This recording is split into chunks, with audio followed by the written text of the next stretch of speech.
میں سے اللہ تعالیٰ کی محبت کو الگ کر دیا جائے تو بقیہ چند تصورات کے سوا اور کوئی چیز نہیں بچتی. تو دین کی بنیاد اصل میں اللہ رب العزت کے ساتھ محبت ہی ہے. عاشق کی دو قسمیں ہوتی ہیں.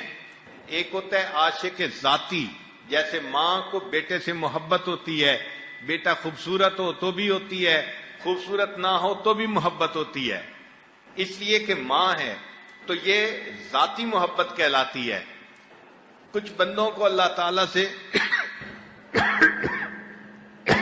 ذاتی محبت ہوتی ہے، وہ اللہ تعالیٰ سے عبادت کرتے ہیں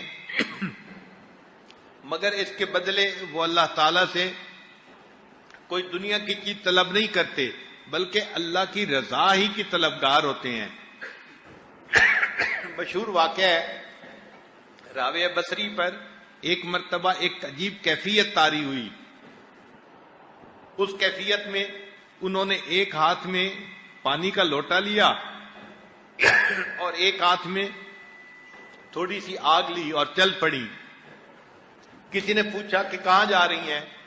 کہنے لگی کہ میں نے دیکھا ہے بعض لوگ جنت کی طلب میں اللہ کی عبادت کرتے ہیں اور بعض لوگ جہنم کے خوف سے اللہ کی عبادت کرتے ہیں، تو میں اس لیے چلتی ہوں کہ اگر ہو سکے تو میں جنت کو آگ لگا دوں اور جہنم کی آگ کو بجھا دوں تاکہ اللہ کے بندے فقط اللہ کی رضا کے لیے اس کی عبادت کر سکیں.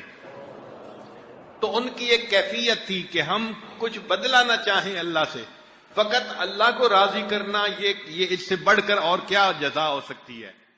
هي الحلقات تحفظني بآيات من القرآن، هي الحلقات تملأني بحب المصطفى العدنان، هي الحلقات تحفظني بآيات من القرآن، هي الحلقات تملأني بحب